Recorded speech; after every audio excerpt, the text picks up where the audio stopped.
Hey guys, my name is Life. As I promised, I will bring you part one to my testimony. I did go Facebook Live yesterday, but unfortunately the devil swole my lip up. And when I did go live anyway, and I looked back at the video and we did some editing, I still didn't like it. So here we go again for the second time. Every Tuesday on my Facebook Live at Life Journey at LYFEJOURNEE, I will be going, I will have Testimony Tuesday there. Whether it's pre-recorded or live. Most days that we'll have it pre-recorded, but if we go live, we'll have guests on that page. Guys, I want to share a little bit of my testimony with you. You know, I won't hold you long, but I do want to share it with you, and hopefully that it bless somebody. I'm 43 years old now. Right now in this day, I'm 43 years old. I was diagnosed with lupus at 35. Also, lupus has 7 daughter diseases that's attached along with it. One of them being rheumatoid arthritis. I have both of those. Here recently, in last year, I lost my grandmother in 2021. I'm sorry, guys. November 6, 2021. And coming into that 2022 season, I was grieving. I was grieving really terribly. So many things was going on in my life at one time.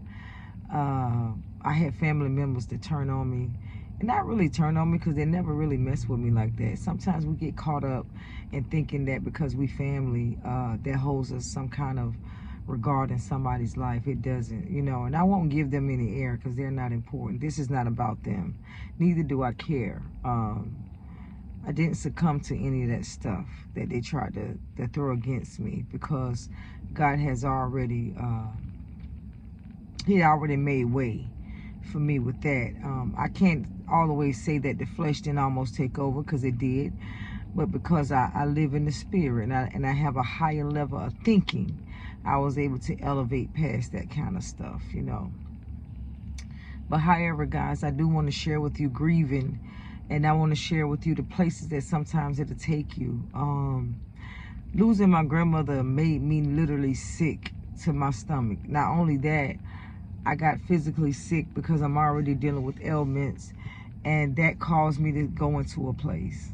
I still went to work. I still did everyday things, but it began to bother me where I couldn't.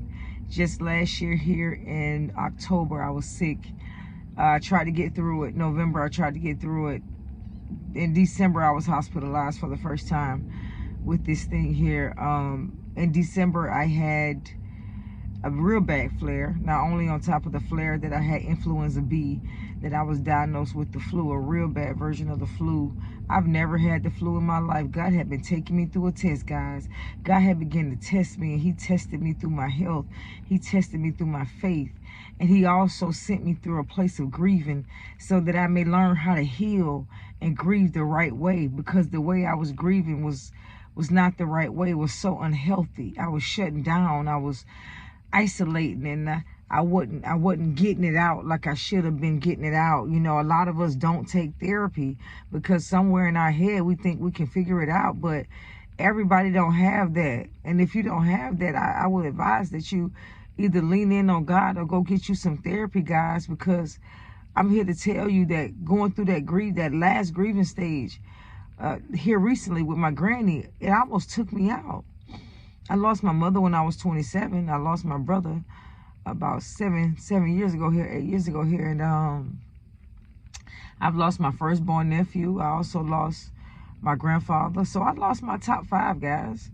Like, I have lost my top 5. So me weathering those storms and being hospitalized in December, and I'm there for 7 days. My daughter did come down for a day or two, you know, but she has her own life. She don't owe me anything.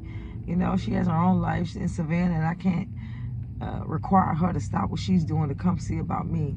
You know, guys, but I just want to give you a little bit today to let you know you got to keep going. You got to dig a little deeper. You got to find something when you're going through something like that. That thing weighed heavy on me, you know, and my face began to change, and I started dealing with all kind of stuff that this disease bring about. And I begin to lay on my face and walk my hospital room. I'm sorry, guys. I begin to lay on my face and walk my hospital room. And not only that, I had to lay hands on myself, you know. The songwriter said, encourage yourself. I had to encourage myself because I knew nobody else could do it. And the only person I really had to talk to during that process that could understand it was my godmother. And I had a few friends that I can call, but they ain't in this hospital bed. I'm the only one in this bed. You understand me? You know, so it just, like I said, God brought me through a thing, but he had to test me.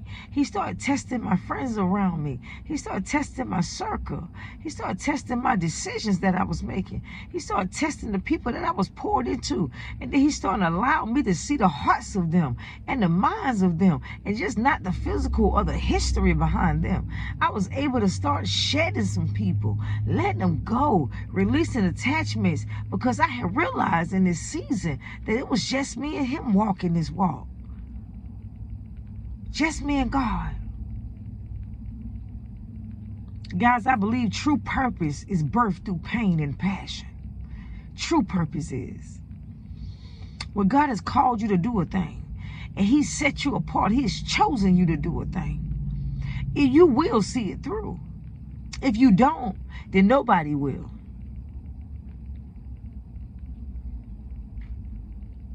Guys, I want to leave something with you today. Fight for your life. We in a fight for our life right now, and not against flesh. It ain't against flesh and blood. It's against principles and principalities. The people you see every day, those are the spirits and the energies that you fighting against. Those are the people you deal with every day. The person you land next to. The people with the titles that's in your family. Those are the people that we're fighting against every day. Be mindful of your circle. Be mindful of who you have around you. Be mindful of who you pouring into. And stop pouring your seeds on unfertile grounds. The Bible says, don't throw your pearls to swine. Life is telling you, stop throwing your seeds on unfertile ground so that you may watch your harvest grow. As I was grieving, I had nowhere to turn.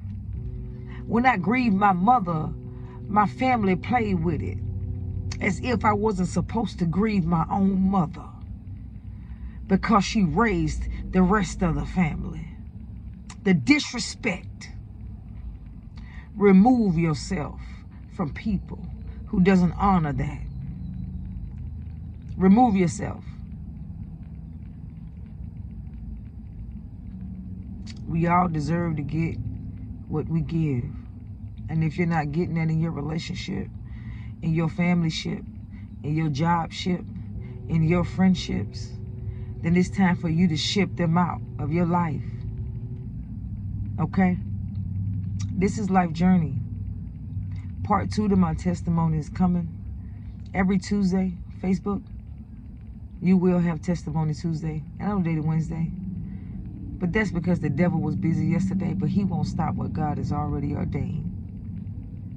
My name is Life Journey, guys, and I'm signing off.